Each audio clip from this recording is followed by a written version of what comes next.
Welcome back to the SEN WA studio out here at Optus Stadium. Well, we've got some positive things to talk about today. Scotty Cummings, of course, the 4 AFL club warrior, is going to dissect West Coast's great win over St Kilda yesterday. Scotty, welcome. Morning, Duff. What a Monday, eh? How good's Monday when everyone wins? Dockers win, Eagles win, and the WA state team did a great job as well. Everyone's happy today. I love it. Everyone is very happy. So how did they do it, Scott? Well, this has to be now their benchmark. They went back to, I've been talking about Richmond this year. I know there are some similarities between Richmond of past years where Minnie was there, but Richmond this year, they just have a dip, and they haven't really been easy beats, albeit we expected them to probably have a couple of 100-point losses, but they have a dip. West Coast yesterday had a real crack. Their pressure was fantastic. Their intent at the ball and the body was fantastic, and that's where it all started. And I just think that's why they still get crowds at the footies, because they're desperate to see that sort of intent, and that was where they just made St Kilda look poor. St Kilda looked so fumbly, didn't they? I don't think I've seen them misuse the ball as badly as they did on the weekend, but that comes down to West Coast just finding some real intent and some real endeavour, and I just loved it. I think that set it up.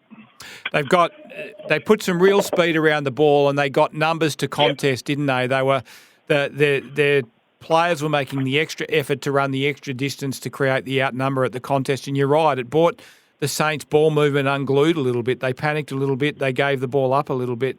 Hey, it was great reward for Andrew McWalter and the courage he's shown to reshape his midfield and the guys he's running through there now. Threw Liam Ryan in, and I thought Liam Ryan looked really lively early in the game and really set up. They were getting smacked around stoppage clearances, but they were winning the centre clearances. And I think Liam Ryan in there, Brockman when he went in there as well, had a little bit. And I thought, if you go to an older player now, I thought Jack Graham was possibly West Coast's best yesterday. It was so hard giving votes out because you go through it all and you have a look at the Saints players. I think Sinclair had 38 and Wanganeen Miller had plenty. McRae was a little bit off, but they had players that were flying. But you look at West Coast votes and you go, I don't understand how I can't give a West Coast player 3 votes in this game. But I thought Jack Graham was fantastic in there. He's had 9 score involvements, 9 tackles, 5 clearances, I think 7 inside 50s. He was just terrific, and you watch him work, and it was like everyone else finally followed him. It was like they all went, that's how you do it. That's the sort of work rate we've got to give. So I liked him going in the middle occasionally, but and Brady Hoff as well. I thought he was fantastic, one of the Eagles' best as well. But he's been thrown in the middle. So you're right. I love the fact that Minnie's gone, we've got to try some things. We've got to throw a few different people around, throw the magnets around it and see what we got. I reckon he's just getting a little bit closer now to figuring out who he wants in there. But I just thought, the reward for effort. And the cameras panned to him a few times during the game, especially when Brady Hoff kicked that goal. And there's a coach with emotion, arms in the air in the coach's box when Brady Hoff kicks his first ever goal. The camaraderie in the group when that happened as well was enormous. And I'll compare it to, I'm trying to remember who it was. It might have been Higgins kicked the goal in the third quarter. And it was almost like it was a goal where you're 5 goals down with a minute to go. Everyone, the Saints players just sort of walked over and gave him a high five, about 4 or 5 of them. I went, what? There's no love in this group. There's no emotion in this group at the moment. But when you go down the other end and Brady Hoff kicks his, every player just absolutely mugged him to the point where he needed his shoulder strapping redone because it had come loose. Of course, the flip side of those guys going to the midfield is that Tim Kelly has been pushed forward. What are you making of him as a high half forward? And he also went back into the middle in the last quarter when they were running out of legs and gave them a bit of zip.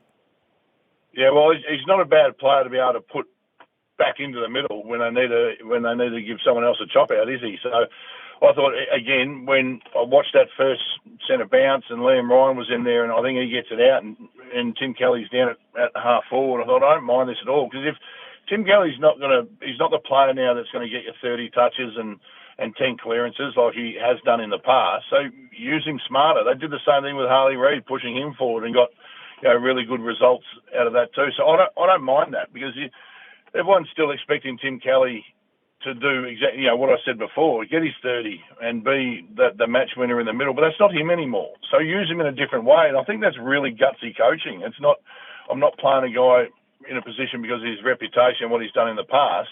I'm playing him in a position now which suits what his output is now. And so I didn't mind that, a little bit of class. And you notice too, when they got outmarked a little bit in the forward line, the Eagles, and which is a cardinal sin.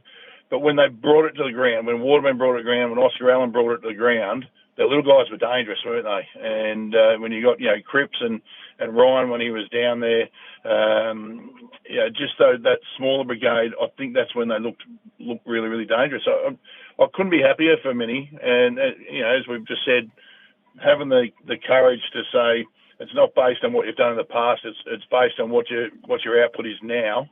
And it's starting to work for him. It's albeit it's one game, and albeit it's against a side that their ups and downs are enormous. But geez, they're so boring, St Kilda. There's just no spark and no dare in their game whatsoever. But it goes back again to that simple principle of the pressure the Eagles put on them, made them fumble, made them question, made them stop moving the footy the way they wanted to. Yep. A Ross Lyon coach team that's boring. Who'd have thought it, eh? Unbelievable, isn't it? Yeah, unbelievable. It's surprising to me, though, Duff. It just surprised me. Ross Lyon's he's a smart coach. Yeah. But it's not how you win a premiership these days, is it? You look back at the last 5, 6, 7, and you go back to 17 when Richmond started winning premierships. It's based on quick ball movement, attacking football, getting it forward at all costs, pressure on every contest. And Ross just doesn't coach like that. No, you're right. He really needs to put something different through his midfield, because he's trying to do it off half back at the moment with Sinclair and Wanganeen Miller, although Wanganeen Miller is going through the middle a little bit now. And, he needs to sort of turbocharge his midfield a little bit, I think. Hey, Oscar Allen as a forward, what did you make of his game? Yeah, I liked it. Thought he presented early in the game. He looked like a guy that was trying to fight his way back into form, and that's what I love, because when you're so bereft of confidence as a forward, sometimes it's hard to attack the footy, and sometimes I'm not sure he's at this stage just yet, but sometimes you don't even want the ball to come to you when you're going that badly, and that's an alarming thing you've got to work through. But he started doing little things like his body-on-body work at the contest, and when the ball's in the air, he was doing the stuff that Jack Darling did last year for Jakey Waterman, just those contests, and he would muscle someone out of the way so Jake could take a mark or someone else could fly for it. And you could see he was just trying to get his way back into it by contributing in other ways other than taking a mark and kicking goals. He chased hard. Yeah, he's lost his speed. He's lost a bit of agility. That might come back when his body gets right. But I thought the way he turned himself into this game was really smart, and it was tough. It was mentally tough to do as well. So I thought he did a good job. And then they started finding him. They found him on a couple of leads and kicked a couple of goals, and I thought he worked his way back into it. They looked better when he was there and when he was active and when he was contributing. I don't mind the fact that he went back for a couple of games at all. I thought that was good decisions at the time. But I liked him, and I think he should be credited for the way that he's fought his way back into some form and how that happened during the game, like bit by bit. And people break it down and have a look. You watch him early, just grind, and then later on in the game he starts getting the rewards as a forward should. How important is just winning for a young group like this? So good. And there was one moment in the game, and you just look at the emotion of the players, and I think it was when Liam Ryan in that last quarter snapped that goal. Jack Graham was a bit at the top of the 50. And I think it was Brady Hoff that might have been down there near him as well. And when Liam Ryan kicked that goal, the double fist pump from Jack Graham and looking at his teammate was just, yes, it was just, the emotion was brilliant. And this is a guy who's 10 games into his career at this football club, but what it meant to him, and Liam Baker as well, who absolutely love the way he goes about it, and Eagles fans are certainly getting on board what he brings. These are brand new guys at your footy club, and you saw what it meant to them. But there was about 10 players there that hadn't won a game, and just to the emotion around it was fantastic. Completely different day. I know they've only got rehab today, but the club will be an absolute different place to be this week. But that is now, as I said earlier, that's their benchmark. That's their benchmark pressure, their pressure ratings, the way they attack the footy, the way they attack the opposition. That has to be their benchmark. And if that's the case, and you know what, losses won't hurt as much because they're actually having a real dip, and Eagles fans will say, you know what, this is what we're here to see.